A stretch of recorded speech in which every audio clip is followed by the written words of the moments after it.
Good morning बच्चों, कैसे हो तुम सब और कैसे चल रही है तुम्हारी कक्षा 8 की पढ़ाई। आज की जो वीडियो है ये है हमारी कक्षा 8 की विज्ञान की किताब जिज्ञासा का अध्याय 3 स्वास्थ्य एक अमूल्य निधि। आज इसी विषय पर हम चर्चा करेंगे और इससे संबंधित प्रश्न उत्तर हम करेंगे। पहला प्रश्न, स्वास्थ्य से आप क्या समझते हैं? क्या होता है स्वास्थ्य? स्वास्थ्य का अर्थ केवल बीमार न होना ही नहीं है। विश्व स्वास्थ्य संगठन के अनुसार स्वास्थ्य जो है शारीरिक, मानसिक और सामाजिक रूप से पूर्णतः स्वस्थ होने की स्थिति है। तो ये आपने डेफिनेशन को याद कर लेना है। अगला प्रश्न नंबर 2, आयुर्वेद में स्वास्थ्य का क्या मतलब है? आप इसमें लिखेंगे, आयुर्वेद में स्वास्थ्य का मतलब है शरीर का, मन का और वातावरण के बीच में संतुलन, चाहे वो दिनचर्या का हो, ऋतुचर्या का हो, योग से हो और ध्यान से हो। प्रश्न नंबर 3, आपकी किताब में एक केस स्टडी दे रखी है, उसी पर बेस क्वेश्चन है। एक लड़के की केस स्टडी है, वो अकेला है, स्क्रीन पर ज़्यादा समय बिताता है, तो उसको क्या सिम्टम्स हैं? उसको नींद की कमी हो गई है, सिर दर्द रहता है, वजन भी कम हो गया है। तो उसका क्या समाधान है? काउंसलिंग करा है और बताया गया स्क्रीन पर बिताए जाने वाला समय कम करो और दोस्त बनाओ। ठीक है, ये क्वेश्चन इंपॉर्टेंट है। हम स्वस्थ कैसे रह सकते हैं? हम स्वस्थ रह सकते हैं स्वस्थ जीवन शैली को अपनाकर।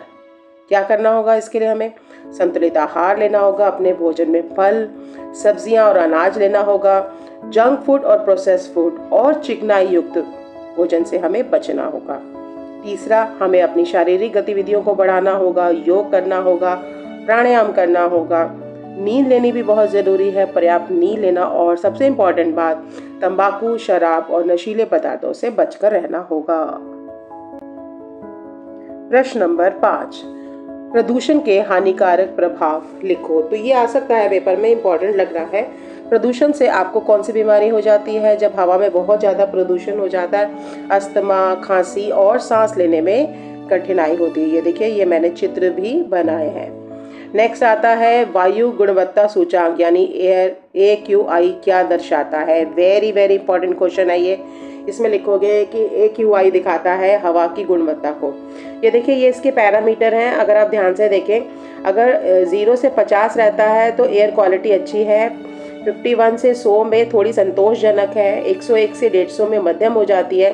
और आप देख रहे हैं रंग भी बदल रहा है, जो हमें इफेक्ट इसका पता चल रहा है। तो 200 तक ये खराब हो जाती है, 201 से 300 होती है तो पोल्यूशन होने के कारण हवा में बहुत ज़्यादा सस्पेंडेड मैटर आ जाता है। और सबसे खतरनाक और गंभीर समस्या होती है जब 301 से 500 तक रहता है, तब कई बार स्कूलों में छुट्टियां भी हो जाती हैं।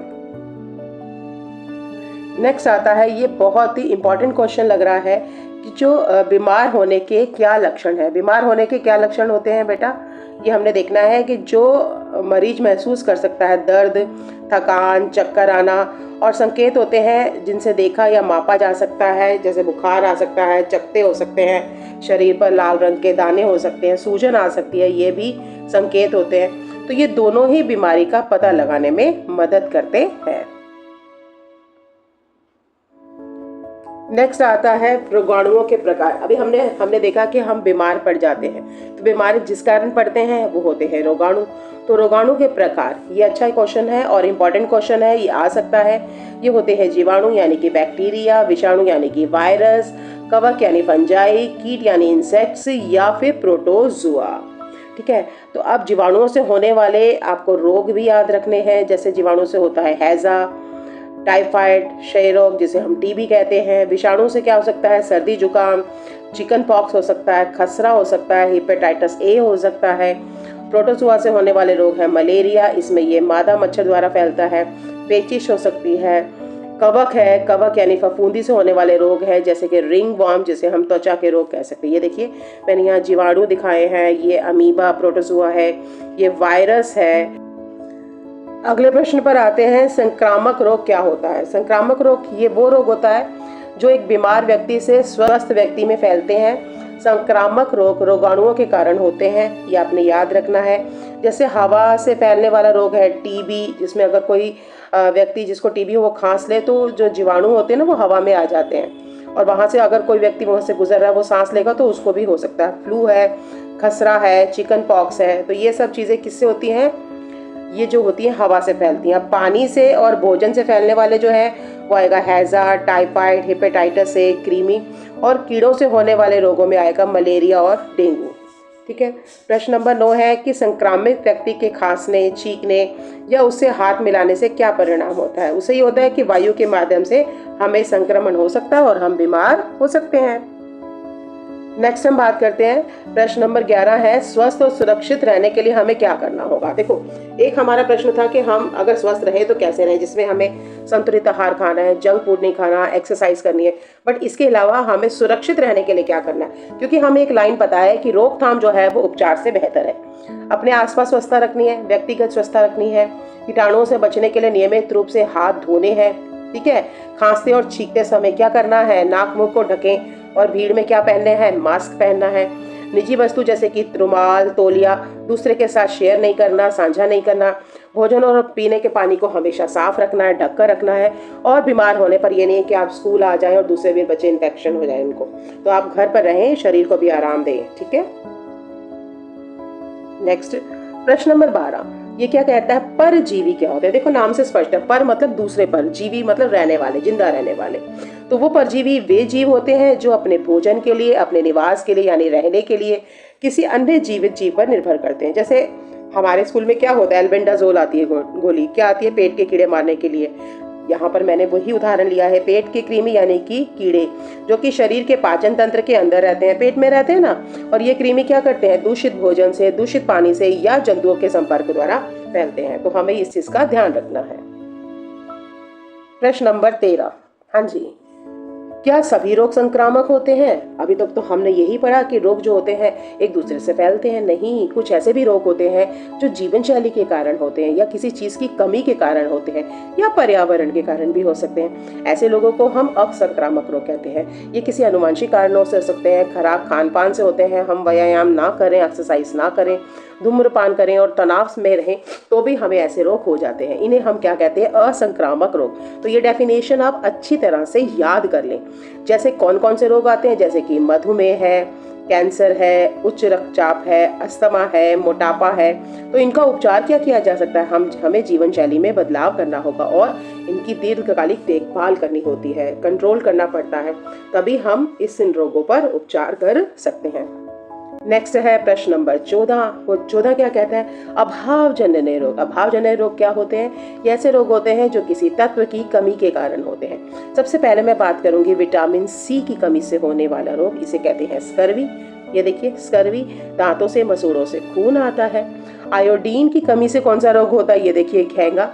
ये जब भोजन में आयोडीन तत्व की कमी हो जाती है तो गले की ग्रंथि सूज जाती है और गले में सूजन आ जाती है, घेंगा हो जाता है। ये अक्सर हिमालय पर रहने वाले लोगों को, क्योंकि वो अपने खाने में आयोडाइज नमक का इस्तेमाल कम करते हैं। लोहे की कमी से होने वाला रोग है एनीमिया। इसमें हमें बार बार सांस चढ़ती है, हम काम करते करते थक जाते हैं, कमजोरी आती है, वीकनेस आती है। दीर्घकालिक रोग क्या है? ऐसे रोग जो लंबे समय तक बने रहते हैं, जैसे कि कैंसर है, शुगर की बीमारी है जिसे हम मधुमेह कहते हैं, और अस्थमा कहते हैं।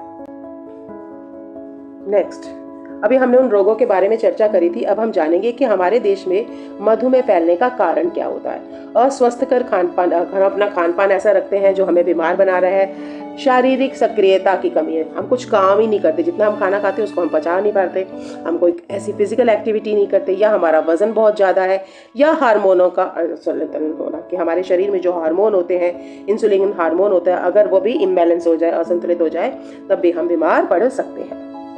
नेक्स्ट क्वेश्चन, एंटीबायोटिक्स क्या है? आपने बहुत बार ये नाम सुना होगा। एंटीबायोटिक्स क्या है? एंटीबायोटिक्स जीवाणुओं को मारने वाली दवाई का नाम है। ठीक है, तो ये डेफिनेशन आप याद कर लें कि जीवाणुओं को मारने वाली दवा को हम एंटीबायोटिक कहते हैं। जैसे पेनिसिलिन है, ये विषाणु जनित रोगों पर काम नहीं करती, क्योंकि ये जीवाणुओं को मारती है ना, तो इसको वायरस से होने वाले रोग के लिए कभी भी इस्तेमाल नहीं करना चाहिए। नेक्स्ट हम आते हैं प्रतिरक्षा पे। प्रतिरक्षा क्या होती है? हमारे शरीर की रोगों से लड़ने की प्राकृतिक क्षमता को प्रतिरक्षा कहते हैं। अब आती है उपार्जित प्रतिरक्षा। एक तो होती है हमारे अंदर नेचुरल इम्यूनिटी होती है रोगों से लड़ने की, छोटा मोटा जुकाम तो हम खुद ही ठीक हो जाता है, ठीक है, बट कई बार ऐसे रोग होते हैं जिसके लिए हमें क्या करना पड़ता है, प्रतिरक्षा लेनी पड़ती है। तो उसके लिए हम क्या करते हैं, जब हम किसी रोगाणु के कमजोर या मृत रूप को शरीर में प्रवेश करवा के प्रतिरक्षा उत्पन्न करते हैं, तभी हम उसे कहते हैं उपार्जित प्रतिरक्षा। इसके लिए हमें क्या करते हैं, हम टीकाकरण करते हैं। आपने भी देखा होगा आपके घर में छोटे भाई बहन, इवन जब आप छोटे थे तो आपकी मम्मी ने भी आपका टीका कार्ड रखा होगा। टीके लगाए जाते हैं, डिप्थीरिया के, परटूसिस के, टेटनस के, डीपीटी के, पोलियो के। हमारे शरीर का सुरक्षा तंत्र उस रोगाणु को पहचानता है और उसे नष्ट करना सीख लेता है। यही सबसे बड़ा टीकाकरण के पीछे कारण है, इसे हम कहते हैं उपार्जित प्रतिरक्षा। नेक्स्ट है, इसी के बारे में हम और चर्चा करेंगे कि टीकाकरण क्या है। ये उसी प्रश्न का आगे का है कि शरीर में विशिष्ट रोगाणुओं के खिलाफ प्रतिरोधक क्षमता विकसित करने के लिए टीके लगाए जाते हैं। कौन कौन सी बीमारी, जैसे चिकन पॉक्स है, खसरा है, टाइफाइड है, टीबी है। और प्राचीन समय में भारत में मसूरिकाकरण से प्रतिरक्षा जो थी वो विकसित की जाती थी। और हाल ही में जब कोविड-19 आया तो आपको पता है कि भारतीय टीका कंपनियों ने कोविड-19 महामारी के दौरान भी टीके बनाए थे, कोविड वैक्सीन बनाई थी। वैक्सीन शब्द तो सुना ही होगा, और महत्वपूर्ण भूमिका निभाई थी। ठीक है, तो बीमारियों से बचने के लिए टीके लगाए जाते हैं। नेक्स्ट आता है लक्षण देखकर रोग का नाम बताना। तो हो सकता है पेपर में आपके कुछ लक्षण आ जाए, उनको देखकर आपने रोग बताना ही कौन सा रोग है। पहला है भूख नहीं लग रही, वृद्धि में कमी हो रही है, बच्चा बढ़ भी नहीं रहा, उसका वजन भी कम होता जा रहा है और एनीमिया हो रहा है। वो खाना पीना तो सब ठीक हो रहा है, बट उसका ना तो वजन बढ़ रहा है और उसको भूख भी नहीं लग रही। इसका मतलब उसको पेट में कीड़े हैं, जिसे हम कहते हैं गोल कृमि संक्रमण। दूसरा देखिए, सिर में दर्द है, मांसपेशियों जोड़ों में दर्द हो रहा है, मितली आ रही है, उल्टी आ रही है और बहुत तेज ज्वर। ये बेटे डेंगू के लक्षण होते हैं, डेंगू ज्वर के, जो कि मच्छर काटने से होता है। कौन सा मच्छर? एडीज मच्छर। नेक्स्ट आता है थकान हो रही है, वजन घट रहा है, बहुत ज्यादा प्यास लग रही है, धीमी गति से घाव भर रहा है और बार बार जो यूरिन जाने की इच्छा हो रही है। तो ये सारे किसके लक्षण होते हैं? मधुमेह के, यानी कि डायबिटीज के। हम बात करते हैं नेक्स्ट स्लाइड की। देखिए, सबसे पहला टीकाकरण किसने किया? ये देखो, हमने अब तक टीकाकरण के बारे में जाना है, बट हमने कभी सोचा कि पहला टीकाकरण किसने किया था। एडवर्ड जेनर एक व्यक्ति थे, उन्होंने काउ पॉक्स का उपयोग करके चेचक के टीके की खोज करी। एक बहुत ही क्रांतिकारी खोज थी, और इस खोज में यह पता चला था जो ऐसे दूध देने वाली ग्वालिन होते हैं उनको एक छोटा सा रोग होता है जिसे हम गौ माता की चेचक कहते हैं। और उन्होंने देखा कि चेचक जो एक बहुत बड़ा भयंकर रोग था जिसमें जान भी जा सकती थी, वो उन लोगों को नहीं हुआ जो गाय की सेवा करती थी, गाय का दूध होती थी। तो उन्होंने क्या किया कि उन गाय की सेवा करने वाली जो लड़कियां थी, उनके शरीर से, उनके फफोलों से जो उनको फोड़े फिंसियाँ होगी तो उससे थोड़ा सा वो पानी निकाला और एक स्वस्थ व्यक्ति के शरीर में डाल दिया। फिर उसको चेचक के बीमारी का विषाणु दिए गए। तो हैरानी की बात थी कि जो व्यक्ति था वो चेचक उसको नहीं हुआ। तो इस प्रकार से पहला टीका बना। अगर मुझे इसकी वीडियो मिलेगी तो मैं आपको इसकी डिस्क्रिप्शन में शेयर कर दूंगी, आप ये जरूर देख लेना कि पहला टीका कैसे आया। नेक्स्ट हम बात करते हैं, ये जरूरी नहीं है कि सिर्फ भारत के बाहर ही खोज हुई है, हमारे देश में भी बहुत सारी खोज हुई है। देखो, एक रोटा वायरस आता है, बच्चों को बहुत परेशान करता है ये रोग। टीका को विकसित करने के लिए वैज्ञानिक कौन से थे? ये थे डॉक्टर M.K. भान। ये देखिए, ये हैं डॉक्टर M.K. भान जी। नेक्स्ट हम बात करते हैं एक जैव चिकित्सक की। कौन है जैव चिकित्सक? ये है डॉक्टर कमल रणदिवे। क्या किया था इन्होंने? कुछ हार्मोन और विषाणु जो होते हैं वो कैंसर से संबंधित होते हैं, यानी कैंसर का कारण हो सकते हैं। बहुत बड़ी खोज थी, इन्होंने इस पर रिसर्च भी करी है। तो इनका नाम है डॉक्टर कमल रणदिवे। और आज हम बात करते हैं हमारी लास्ट स्लाइड की, और ये है पहला एंटीबायोटिक किसने बनाया। पहला एंटीबायोटिक जो बनाया था वो बनाया था अलेक्जेंडर फ्लेमिंग ने। ये देखिए, यह है अलेक्जेंडर फ्लेमिंग। और इनके साथ हुआ भी बड़ा अजीब था। हुआ ये था कि ये कोई स्लाइड बना रहे थे, ठीक है, और उसकी स्लाइड बना रहे थे। उसकी स्ट्रेन्स जो थी ना वो अभी प्रयोगशाला में कर रहे थे। तो इनकी वाइफ ने उनको बुलाया कि हमें तो आज मैरिज में जाना है। तो उन्होंने कहा नहीं, मैं तो काम कर रहा हूँ, मैं तो नहीं निकल सकता। कह रहे नहीं, आपको तो ज़रूर जाना है। तो वो काम करते करते उस स्लाइड को उन्होंने वहीं छोड़ दिया। और क्योंकि शादी दूर थी, 2 दिन नहीं जा सकते थे लेबोरेटरी में, तो 2 दिन के बाद आके क्या देखे, उस स्लाइड पर कुछ हरा हरा सा उग गया। उस हरे हरे ने इस सारे जीवाणुओं को मार दिया। तो पहली बार ऐसी दवाई आई जो कि फफूंदी से आई थी, जिसने जीवाणुओं को मारा था, जिसे हम कहते हैं एंटीबायोटिक्स। ठीक है, किसने दी थी? अलेक्जेंडर फ्लेमिंग ने दी थी। अब एंटीबायोटिक का उपयोग करते समय हमें क्या सावधानी रखनी है, ये भी इंपॉर्टेंट क्वेश्चन है, दोनों ही इंपॉर्टेंट क्वेश्चन है। तो सबसे पहले एंटीबायोटिक का समझदारी से उपयोग करना है। पहला, सही खुराक को सही समय और डॉक्टरी परामर्श के साथ लेना है। ऐसे नहीं मार्केट जाएं और बोल दें भी हमें एंटीबायोटिक दे दो, नहीं। एंटीबायोटिक का ज़्यादा उपयोग करने से प्रतिरोधक क्षमता विकसित हो जाती है। अगर हमने कोई एंटीबायोटिक है, उसकी हमने आधा अधूरा कोर्स किया है, तो क्या होता है, तो हमारे जो जीवाणु होते हैं उनको पता चल जाता है, बहुत ब्रेनी होते हैं वो दिमाग वाले, उनको पता चल जाता है कि ये दवाई हमें मार रही है, तो वो अपने शरीर का कवच इस प्रकार से बना लेते हैं कि अगला जो जीवाणु पैदा होता है वो उस दवाई से मरता ही नहीं है, ठीक है। तो फिर वो दवाई असर नहीं करती है। और वह यह विषाणु, सबसे बड़ी बात, एंटीबायोटिक कभी भी विषाणु से होने वाले रोग और प्रोटोजुआ से होने वाले रोग में कभी भी प्रभावशाली नहीं। जैसे विषाणु से होने वाला रोग क्या है, पोलियो है, आपका सर्दी जुकाम है, इन्फ्लुएंजा है, तो इसमें एंटीबायोटिक कभी नहीं देनी चाहिए, ठीक है। तो इसके साथ आज हम आते हैं अपने चैप्टर की समाप्ति पर। बच्चों, मुझे बताना तुम्हें क्वेश्चन अच्छी तरह से समझ आए, और प्लीज़ इस वीडियो को देखने के साथ साथ इन क्वेश्चंस को अपनी कॉपी में उतार लेना और मेरे चैनल को लाइक और सब्सक्राइब कर लेना। मिलेंगे अगली वीडियो में।